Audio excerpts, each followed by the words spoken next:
Hello friends, आज मैं class 12 math chapter 1 relation function इसका बात करना हमारी इंट्रोडक्शन थी कि ये रिलेशन होता क्या है। इस टॉपिक को समझने से पहले जो इस चैप्टर की बेसिक है सेट्स, उसके बारे में आपको थोड़ा सा नॉलेज होना चाहिए। क्लास 12 मैथ में ऐसे कई सारे चैप्टर्स हैं जो आपके क्लास 11 के चैप्टर से रिलेटेड है। अब जैसे इससे पहले हमने यूनिवर्सल मैथमेटिक्स क्या था, तो यूनिवर्सल मैथमेटिक्स हमारा क्या है कि जो लास्ट ईयर जो मैथमेटिक्स हमने पढ़ा है उससे रिलेटेड है। ठीक है, इसी तरह से जब तुम कैलकुलस पढ़ोगे तो कैलकुलस में भी ट्रिग्नोमेट्री यूज होता है, और कैलकुलस के बाद में इंटीग्रेशन आता है, इंटीग्रेशन में ये ट्रिग्नोमेट्री यूज होता है। उसके अलावा जो आपने 11th क्लास में ये पैराबोला हाइपरबोला इनके बारे में जो इंग्लिश के बारे में पढ़ा था, रूल वगैरह और फॉर्मूले, वो भी आपके इस 12th क्लास में इंटीग्रेशन वाले टॉपिक में आएंगे। तो आज बात करते हैं हम रिलेशन और फंक्शन की। सबसे पहले समझते हैं कि ये कार्टेशियन प्रोडक्ट क्या होता है।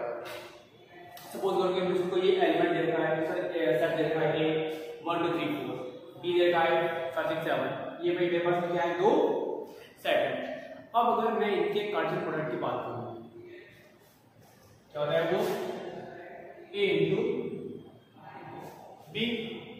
अब a इंटू बी देखो, a और b की मल्टीप्लाई यानी कि अब जो मेरा सेट बनेगा 1 5 2 6 सॉरी 1 6 1 7 2 5, तो इस तरीके से ये मेरा एक बहुत लंबा सेट बनने वाला है। ओके, 2 5 3 6 3 7 देन और 4 5 4 6 2 7, तो इतने एलिमेंट्स का ये मेरा सेट बनेगा। ओके फ्रेंड्स, तो आप ये देख रहे हो कि जो कार्टेशियन प्रोडक्ट है a इंटू बी, ये बनेगा ये कितने सारे एलिमेंट्स का कलेक्शन है, यानी कि जो ये एलिमेंट है ये इसका फर्स्ट, इसके इस एलिमेंट का फर्स्ट प्लेस रखेंगे और इस एलिमेंट को सेकंड प्लेस रखेंगे। ठीक है, तो जब हम बात करते हैं रिलेशन की, तो रिलेशन क्या कहता है कि रिलेशन जो है इस सेट का जो a इंटू बी है ना, इसका सबसेट जो है वो हमारा रिलेशन कहलाएगा। कैसे? सपोज करो मैंने लिखा r equals to a comma b, क्योंकि मेरा r a कॉमा b है, where a and b are odd numbers.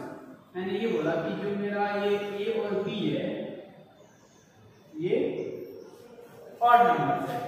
ठीक है, तो अब देखो अगर मैं सिलेक्शन दूंगा, मेरा 1 और 5 है, 1 7 है, 2 इवन है, इसे लेंगे 3 5 3 7 ऑफ द रेंज 1 5 1 7 3 5 3 7, ये मेरे पास क्या आ गया, सेट आ गया।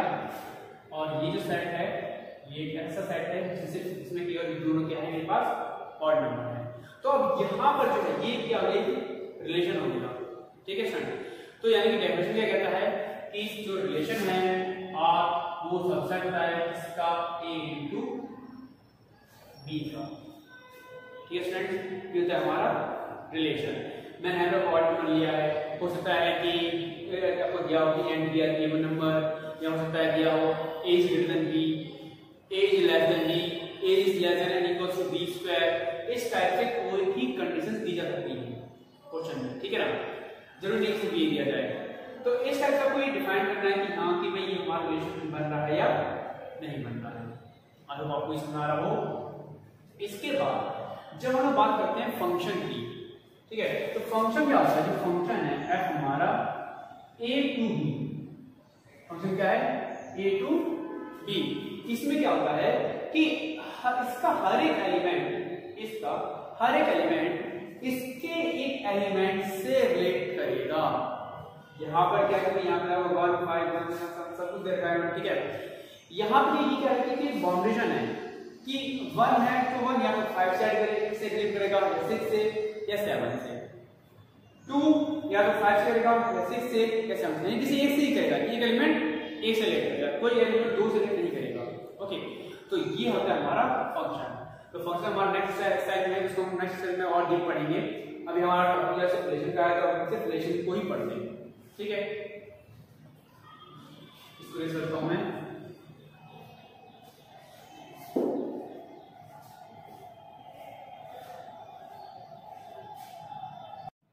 तो सुनो types of relation. Types of relation से पहले एक छोटी बात बोल लो कि जहां पे ये आता है ए आर बी, इसका मतलब है ए रिलेटेड टू बी, कि ए बी से रिलेट कर रहा है। ओके, यानी कि जो मैंने ये मैट्रिक्स लिखा है, सॉरी सेट लिया है ए, और ए का मैंने ए से मल्टीप्लाई करके मैंने ये सेट बनाया है, ठीक है ना। तो अब इस केस में जो ये फर्स्ट एलिमेंट है, जितने भी ये तो आपके ए हैं, सेकंड एलिमेंट है वो आपके बी हो गए, ठीक है। ए और बी यानी कि A related to B, R stand for relation, ठीक है। अब बात करते हैं टाइप्स ऑफ रिलेशन की, ठीक है। तो टाइप्स ऑफ रिलेशन को मैं दो कैटेगरी में बांट रहा हूं, ये हमारा कैटेगरी 1 है और एक कैटेगरी 2 भी है, ठीक है। तो कैटेगरी 1 में हमारे पास तीन टाइप के रिलेशन है, वॉइड, यूनिवर्सल, आइडेंटिटी रिलेशन। अब हाँ, इन तीन को स्टार्ट करने से पहले एक और छोटा सा टॉपिक है जो मिस हो रहा है, वो है हमारा inverse of a relation. Inverse of relation, inverse of relation क्या होता है कि अगर आपका आर जो एलिमेंट है रिलेशन है इस टाइप से 1, 2, 2, 3, ठीक है, तो इसका आर इनवर्स हो जाएगा 2, 1, 3, 2, यानी ये जो एलिमेंट्स हैं ये अपनी पोजीशन चेंज कर लेंगे। 1 की जगह 2, 2 की जगह 1, 2 की जगह 3, 3 की जगह 2, इस तरीके से चेंज कर लेंगे। ये हमारा कॉन्सेप्ट है इनवर्स ऑफ रिलेशन का। बहुत ही छोटा सा कॉन्सेप्ट है ये। चलिए इसका आगे नेक्स्ट वर्ड रिलेशन। देखो ये जो वर्ड रिलेशन है ना, ये नाम तुमने पहले सुना है क्लास 11 में, क्या तुमने सुना होगा कि null set, empty set, void set, याद आया? ओके, तो उसी तरीके से ये हमारा है वॉइड रिलेशन। अब वॉइड रिलेशन होता क्या है कि यानी खाली रिलेशन में कुछ हो ही ना, ऐसा रिलेशन लेकिन ऐसा जिसमें ऐसा फाई सेट हो a into a का या a into b का। अभी कैसे हो सकता है, जैसे कि मेरे पास ये 1, 2, 3 है, ओके मैंने लिया है। अब अगर मैं कोई ऐसा रिलेशन लिखूं कि भाई मेरा a, b है, लेकिन जहां पे सॉरी a plus b जो है ग्रेटर देन कितना है, हम लेते हैं इसको 6। तो मुझे भी बताओ कि यहाँ पर क्या किसी भी वैल्यू के लिए ये पॉसिबल है कि a और b का सम ग्रेटर से आ जाए? ओके, पॉसिबल नहीं है। तो ये हमारा क्या हो गया वॉइड रिलेशन।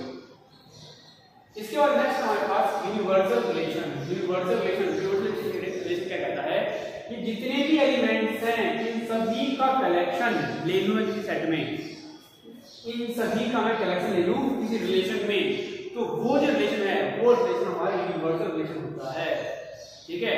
सपोज करो भाई आर का रिलेशन है जहां जो इक्वल है a into a थी, तो इस केस में जो आर है वो सब्जेक्ट होगा a into b का, a into a का और a into a का सब्जेक्ट होगा। तो ऐसा रिलेशन होता है हमारा यूनिवर्सल रिलेशन। नेक्स्ट है हमारे पास आइडेंटिटी रिलेशन। अब आइडेंटिटी रिलेशन क्या कहता है कि जो यहाँ पे एलिमेंट्स हैं ए के, इन एलिमेंट्स का इनके साथ ही रिलेशन है, यानी कि 1 का 1 के साथ, 2 का 2 के साथ, 3 के साथ जो रिलेशन होगा, ऐसा जो बस एक सेट आएगा वो मेरा रिलेशन क्या कहलाएगा आइडेंटिटी रिलेशन। कैसे? अगर मैं लिखूं r equals to 1, 1, 2, 2, 3, 3, ओके। तो ये मेरा क्या हो गया, ये जो सेट है ये मेरा सेट हो गया एक आइडेंटिटी रिलेशन का, ठीक है। एक बात याद रखना, अगर इसमें ये 3, 3 हट जाए तो ये आइडेंटिटी नहीं होगा, या कोई एक्स्ट्रा आ जाए एलिमेंट तो भी नहीं होगा। क्यों नहीं होगा? देखो अगर सपोज हम r इक्वल निकाल रहे 2, 2, 3, 3, तो ये मेरा आइडेंटिटी रिलेशन नहीं है। इसके अलावा अगर लिखा है r इक्वल टू 1, 1 है, 2, 2 है, 3, 3 भी है, और इसके अलावा अलावा और आपको 1,2 और आ जाए, सेट में 1,2 और आ जाए, तो ये क्या होगा, ये हमारा फिर आइडेंटिटी रिलेशन ये भी नहीं होगा। तो क्या सुना रहा आपको कि आइडेंटिटी रिलेशन के लिए 3 1 1 1 2 3 बस नहीं होनी चाहिए, इसके अलावा और नहीं होनी चाहिए, यानी जो एलिमेंट आपको दिए हुए हैं उन एलिमेंट्स का खुद के साथ ही रिलेट करना चाहिए और किसी के साथ वो रिलेट नहीं करनी चाहिए। ओके फ्रेंड्स, अब इसके बाद फिर नेक्स्ट की हमारे पास कैटेगरी है रिफ्लेक्सिव, सिमेट्रिक और ट्रांजिटिव रिलेशन की। ये इंपॉर्टेंट है बहुत।